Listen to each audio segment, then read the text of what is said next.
welcome back to YouTube channel aku. Bersama aku sendiri, Robinti Borubancin. Nah oke teman-teman, seperti yang kalian telah lihat di judul, bahwa hari ini aku akan unboxing aku punya handphone baru teman-teman. Kalian lihat saya punya wajah-wajah ini, wajah-wajah bersemangat teman-teman. Celing-celing, bukan hanya wajahnya yang bersemangat, tapi rambutnya juga ini udah cetar-cetar, membahana, dia mekar-mekar begitu ya. Udah seperti bunga di taman. Oke teman-teman, jadi ceritanya aku tuh kan kemarin itu kan aku udah seperti yang aku pernah jelaskan di vlog aku sebelumnya itu, aku tuh pernah handphone aku yang paling canggih ini yang RAM-nya gede ini 1,5/8 kan dia pernah rusak, terus sudah saya bagusin, terus rusak lagi teman-teman. Astaga, ini kalian bisa lihat ini bagaimana saya menggunakan handphone seperti ini. Jadi saya hampir seminggu tidak punya handphone teman-teman. Jadi saya di tempat kerja itu diledeki sama teman kerja saya.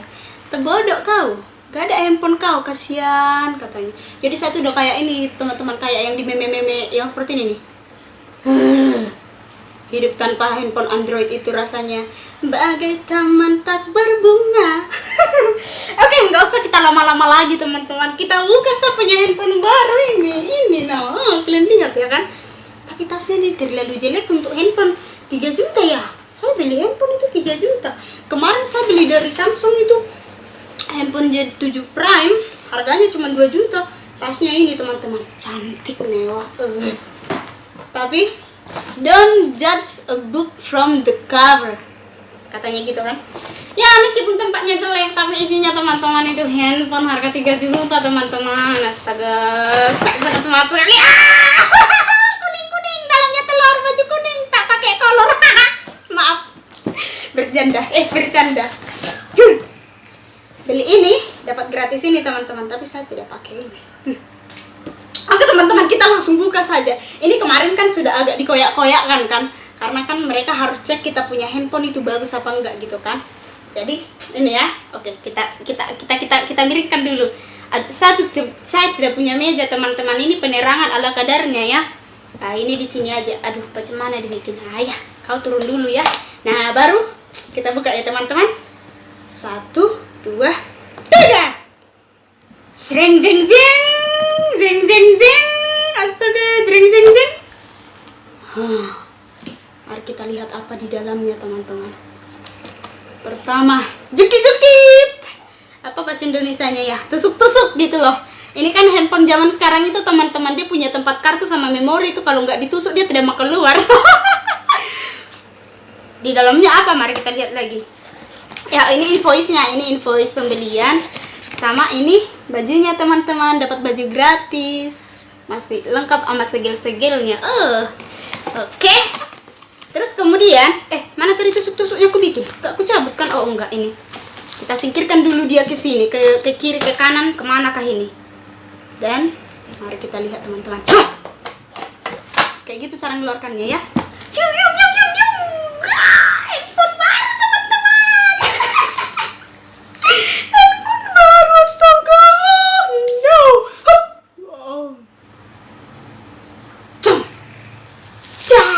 Ini dia.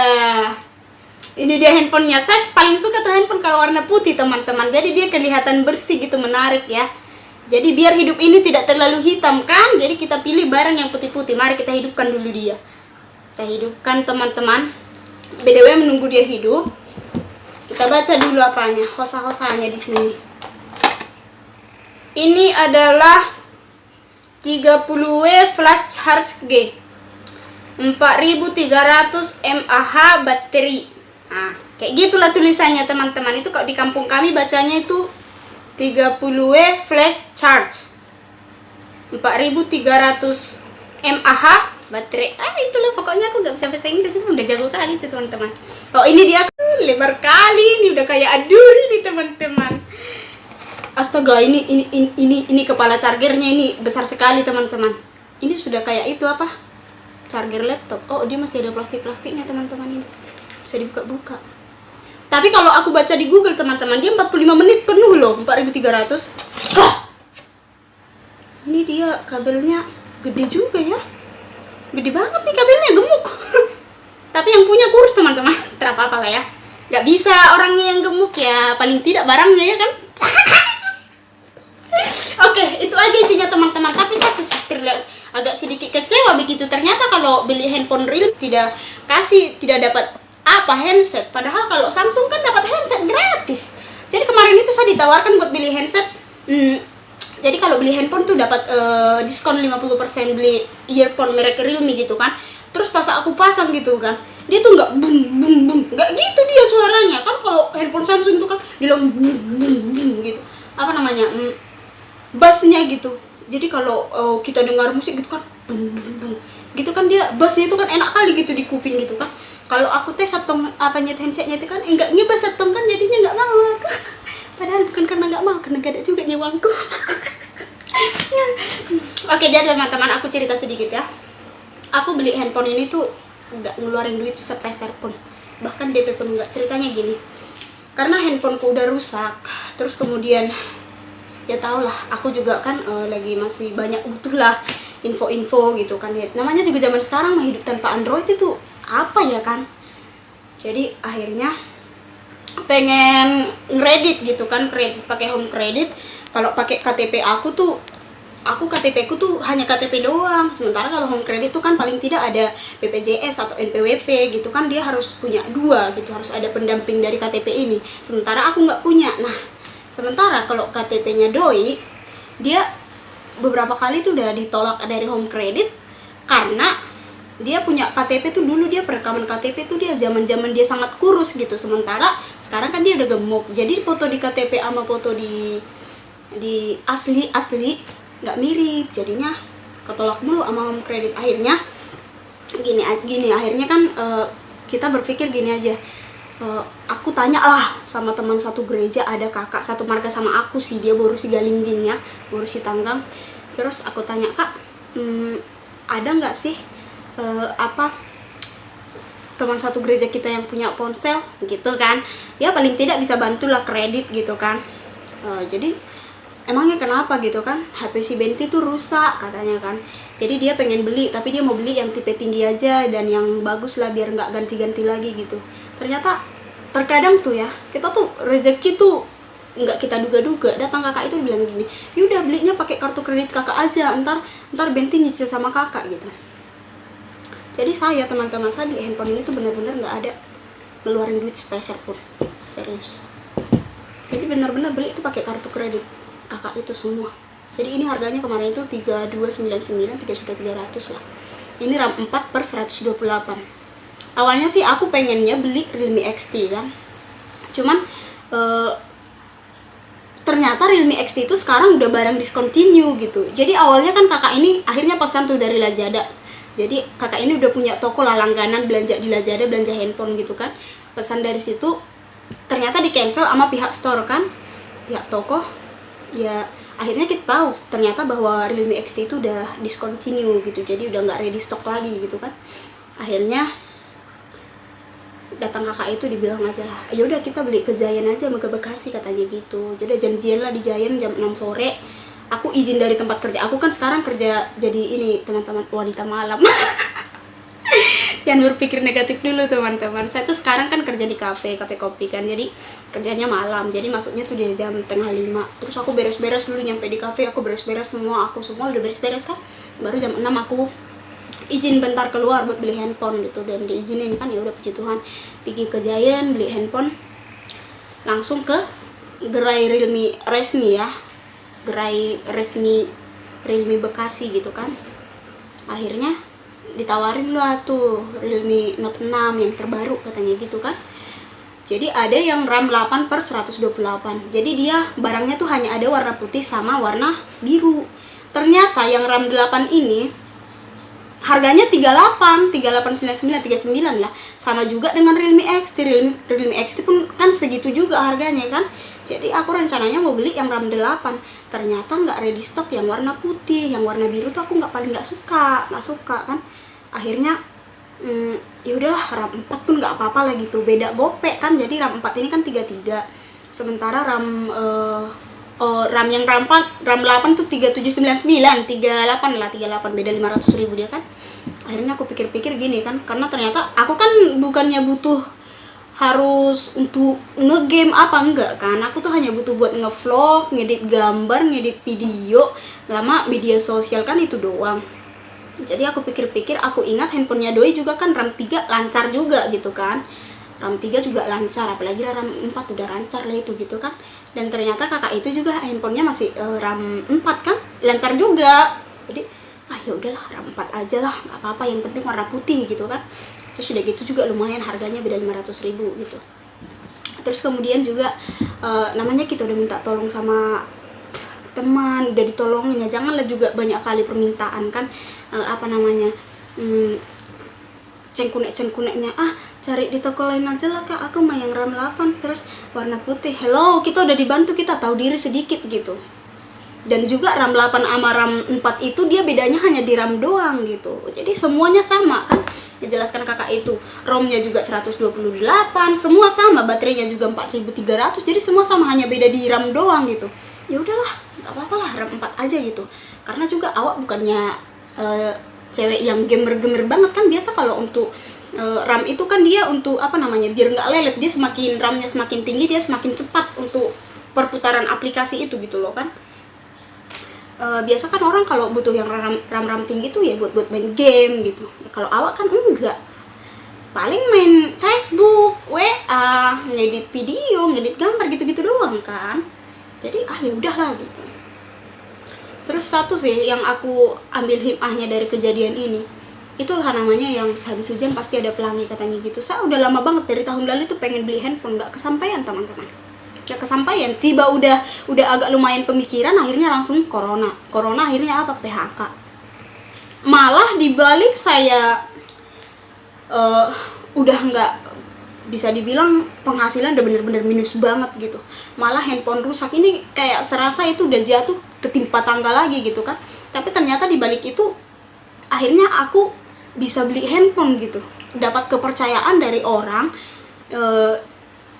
akhirnya bisa beli handphone gitu. Itu kan kita bukan secara kebetulan, tuh Tuhan pasti udah kasih ini juga lah, udah ya itulah yang terbaik untuk aku saat ini gitu. Terus aku memang punya prinsip itu seperti ini, aku tuh tidak akan pernah namanya yang mengkhianati kepercayaan. Makanya aku dari SMK itu aku udah tukang utang, tukang pinjam uang. Dari kuliah juga saya bahkan udah pernah minjam uang sampai 2 juta. Tapi orang tuh jarang nolak saya minjam, karena kenapa? Saya tuh paling nggak mau mengkhianati kepercayaan orang, apalagi soal pinjam meminjam. Aku tuh selalu memposisikan dirinya aku sebagai pemilik uang itu gitu. Jadi ketika aku meminjam uang sama orang, aku akan memposisikan diriku sebagai pemilik uang. Jadi ketika aku pemilik uang, gimana sih perasaanku kalau orang yang berutang sama aku lama bayar gitu? Kan nggak enak kan. Makanya aku kalaupun dikasih orang minjam dan aku misalnya janji nih bayar tanggal 5 nih, ternyata tanggal 5 aku belum punya duit nih, belum ada dana, aku akan ngomong gitu, Beb, kamu butuh nggak? Butuh banget nggak duit kamu gitu? Iya nang, kenapa?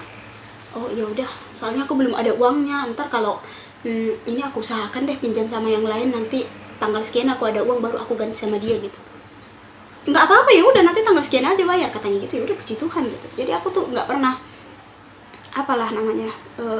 berkhianat lah kalau berhutang gitu. Dan puji Tuhan sih, siapa sangka coba, kita jangankan buat minjam beli handphone pakai kartu kredit teman-teman, kita buat minjam 100.000 aja kadang-kadang susah kan. Maksudnya bukannya untuk orang yang masih termasuk dibilang saya masih kenal baru, dan juga tidak masih kenal baru, dan hanya teman kelompok gereja, teman kelompok cool sama satu gereja gitu. Tapi kakak itu percaya gitu, ngasih kepercayaan sama saya. Bahkan kita tuh bilang gini, Kak, apalah jaminannya kami kasih sama kakak biar kakak tuh nggak terlalu takut gitu. Jadi maksudnya kan meskipun harus dibikin surat di atas materai hitam putih, saya tuh rela gitu. Saya rela bikin surat di atas hitam putih gitu, saya tanda tangani pakai materai untuk saya punya utang beli handphone ini, saya rela. Tapi kakak itu bilang apa? Gak apa-apa lah deh, yang penting kalian bagus-bagus bayarnya. Itu doang. Coba ngutang di mana seperti 3 juta loh, 3 juta teman-teman, 3 juta. Tapi itulah bantuan dari Tuhan tuh kita tidak bisa duga-duga gitu. Datang tuh kadang-kadang dari orang yang tidak kita pernah sangka gitu. Satu tuh nggak nyangka bakalan ini apa namanya bisa punya handphone tanpa ngeluarin uang sepeser pun gitu. Paling tidak ya DP lah gitu kan, paling tidak DP lah. Tapi ya udah, puji Tuhan lah pokoknya. Hikmahnya yang aku ambil itu ya itulah, dibalik semua kesusahan itu semua, dan saat itu juga ternyata Tuhan mewujudkan salah satu impian aku, yaitu untuk buat beli handphone gitu. Terus kemudian nggak nyangka aja gitu dapat kepercayaan dari orang yang baik gitu, orang yang dikirim Tuhan buat nolong aku gitu. Dapat kepercayaan, sesuatu yang sangat harus disyukuri lah kalau menurut aku ya. Itulah apa namanya ya, itulah lapatannya itulah manfaatnya dari saya bersabar gitu. Saya tuh selalu satu tidak terlalu memaksakan diri buat beli handphone apa segala macam. Pokoknya nanti ada waktunya lah, Tuhan pasti akan wujudkan satu persatu impianku gitu kan. Apa yang aku butuhkan pasti Tuhan sediakan lah gitu. Tapi kalau yang kita inginkan belum tentu kan, tapi yang kita butuhkan pasti disediakan Tuhan. Ya udah, Tuhan kasih orang baik buat nolong saya buat beli handphone ini ya, karena memang ini kebutuhan saya teman-teman. Pasti semua orang juga tahu lah ya, handphone itu sangat butuh sekarang ya, karena semua informasi itu kan kita dapat juga dari handphone. Bahkan kemarin itu ternyata kafe tempat saya kerja tuh kan tutup, dan saya datang teman-teman karena ternyata si kawan ini tuh ngabarin dari chat WA kan. Iyalah, cemana mau baca WA kayak gini kan, mana kayak gini, cemana mau baca WA kayak gini. Malah kemarin itu kan ada polanya, aku nggak bisa buka di mana posisinya gitu, cuma mau bacanya kan. Akhirnya aku datang ke tempat kerja, ternyata nggak kerja. Tapi ya sudahlah, dibalik semua itu ya akhirnya aku dapat kepercayaan, dan akhirnya aku dapat handphone baru. Salah satu impian aku terwujud. Jadi mulai next time saya akan ngevlog pakai handphone ini teman-teman. Ini canggih sudah ini teman-teman, dia punya kamera itu 64 megapiksel. Oke lah teman-teman, karena durasi juga sudah 17 menit 24 detik. Oke, sekianlah dulu curhatan saya teman-teman. Pokoknya kalian jangan pernah hianati kepercayaan orang lain, karena mulut itu kuasanya besar. Ketika kamu mengkhianati salah satu orang, kepercayaan salah satu orang, maka kemungkinan besar orang itu akan bercerita kepada orang lain tentang dirimu gitu. Dan kemungkinan banyak orang yang akan akhirnya kehilangan kepercayaan terhadap kamu gitu. Tapi ketika kamu memegang teguh kepercayaan seseorang, maka dia akan cerita ke orang yang lain, dan akan ada banyak orang yang mempercayai kamu. Itu aja sih kalau prinsip saya sih seperti itu. Karena kita punya banyak uang, belum tentu kita bisa mendapatkan kepercayaan. Tapi ketika kita mendapatkan kepercayaan dari orang lain, dari banyak orang, maka kita akan bisa mendapatkan banyak uang. Seperti itu teman-teman. Oke lah, segitulah dulu celotehan saya hari ini teman-teman. Terima kasih buat kalian yang semua yang sudah menonton video ini. Salam sukses teman-teman, dan Tuhan memberkati.